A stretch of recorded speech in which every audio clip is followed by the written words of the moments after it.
Welcome back to our pro-revenge cheating wife stories. Today, I've got two tales of betrayal that spiraled into brutal, humiliating consequences. Ones that tore apart families and left permanent marks on reputations. Let's start with the first one, the story of my ex-wife and how I gave her the most unforgettable birthday surprise of her life. So here's the background. For months, I had been noticing little things that didn't sit right with me. She'd constantly giggle while texting, and whenever I asked who it was, she'd say it was her mom. She started working late, every single night, but whenever I'd call her workplace, her coworkers would casually tell me she had left hours earlier. Whenever I confronted her, she'd brush it off with some nonsense excuse, laughing like I was crazy for even asking. The absolute deal-breaker came when she claimed she was going out for milk at nearly midnight, and didn't stumble back home until almost 2 a.m. That was when I stopped ignoring the obvious. Here's the best advice I can give anyone in that situation. If you suspect your partner is cheating, hire a private investigator.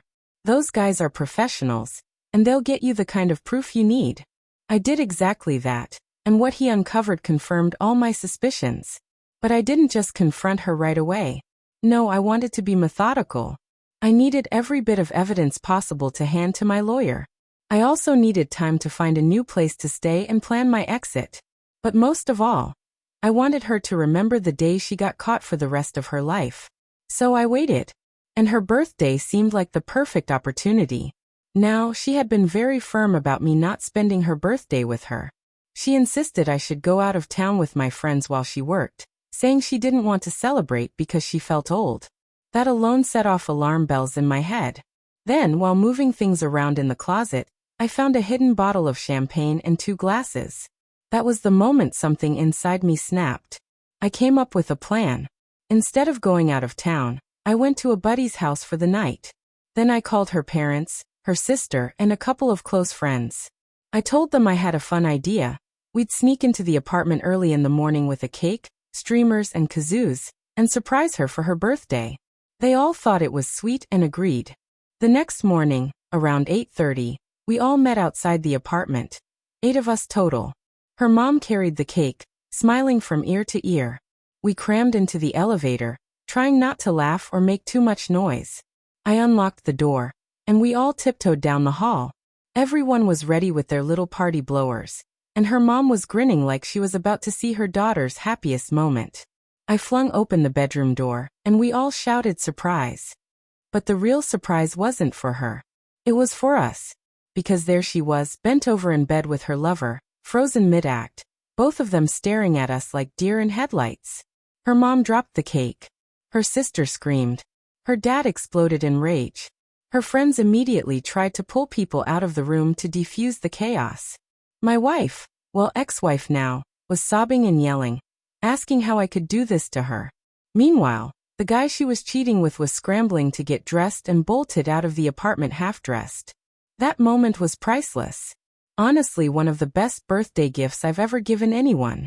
Afterward, I'll admit I had to cover up the fact that I was laughing my ass off. I pretended I was choking up, but really, I had never felt such relief. After being lied to and betrayed for so long, finally I had the upper hand. And since I had the PI's evidence that she used my money for hotel rooms, dinners, and other things for her lover, I even managed to get some financial compensation. Of course, she still got half of my savings in the divorce, but I was young and just starting out. The amount wasn't huge, and today it's laughable. But after the dust settled, the reality hit me. My marriage was gone. The woman I thought loved me had been using me for years. It wasn't even about the money. I genuinely loved her, and I kept asking myself why she didn't love me back. I started questioning myself. Was I unlovable? Did I do something wrong? Those thoughts haunted me for a while. One of the hardest parts was losing the bond one had with her father. My own dad left when I was a kid, and her dad had sort of filled that role for me. He treated me like a son. Even now, I still call him occasionally to update him on my life, and I visit him when I can. He's the only good thing that came out of that marriage. Divorce is never easy. If you're young and in love, don't rush into marriage. Live together first, wait a few years, and pay close attention to red flags. One thing I wish I had listened to earlier. How someone treats their parents says everything. She was awful to hers, and I should have taken that as a warning. While my revenge was harsh, maybe it scarred her enough that she won't cheat again in the future. If nothing else, at least she learned humiliation the hard way. Now on to the second story. This one is about betrayal that cut even deeper. Imagine your best friend, the person you treat like a brother, sneaking around with your wife. That's what happened to me. My wife and I had been close with another couple, my best friend and his wife Sarah, for years. Ever since they moved across the street, the four of us had been inseparable. Our kids were the same age, and they all played together like siblings. We had dinners multiple times a week, spent holidays together, and even took vacations as one big family unit. I trusted my best friend more than anyone, and I thought my wife and Sarah had a strong bond too. Then about 5 months ago, everything came crashing down. It started when I happened to see an email my wife left open on her computer. It was addressed to her longtime therapist, and in it, she mentioned that my best friend would be joining her for her next session. My stomach dropped. Why the hell would my best friend be going to therapy with my wife, and why didn't I know about it?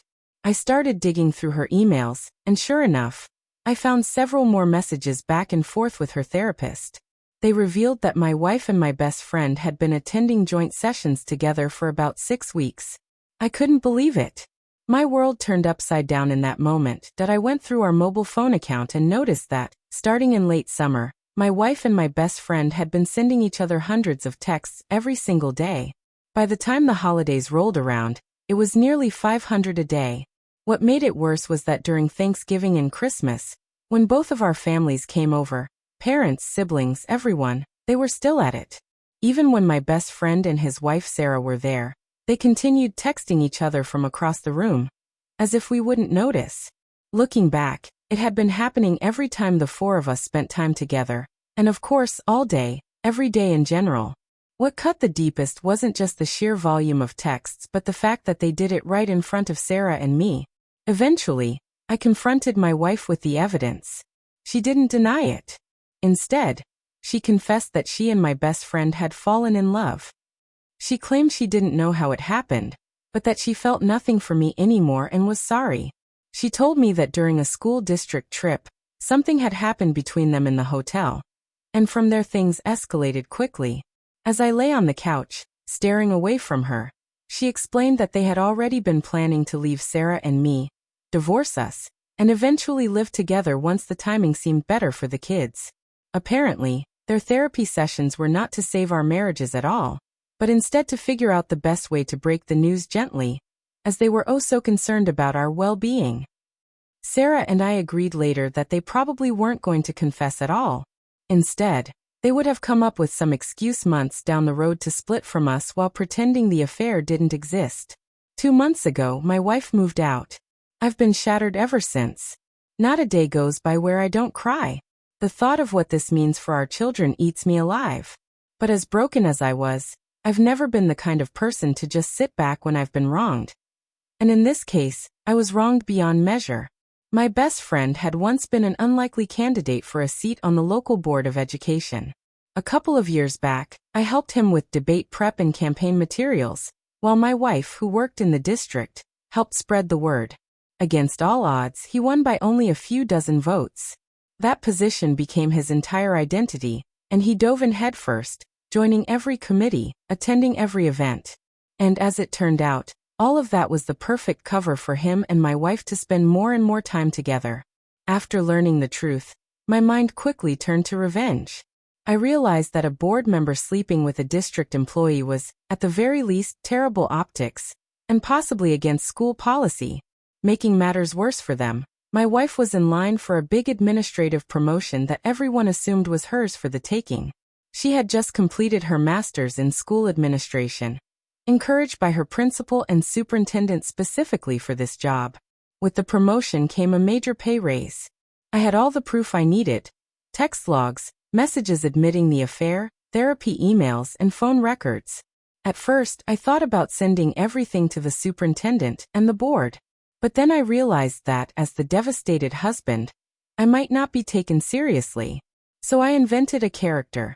A fake angry friend who I told my wife was determined to publicly call them out at the next board meeting. I told her I had tried to calm this friend down but couldn't make any promises. Just as I suspected, my best friend panicked. He decided his only option was to admit the affair to the board before this friend could humiliate them in public. The superintendent advised him to resign, which he did. Sarah told me later that he was devastated, spent days barely able to get out of bed, and looked like a broken man. News spread fast. Once the superintendent became aware, she also told my wife, who she had been close to for years, that promoting her would no longer be politically possible. The job that had been all but hers was handed off to someone else. People in the district were stunned, since it had been such a sure thing.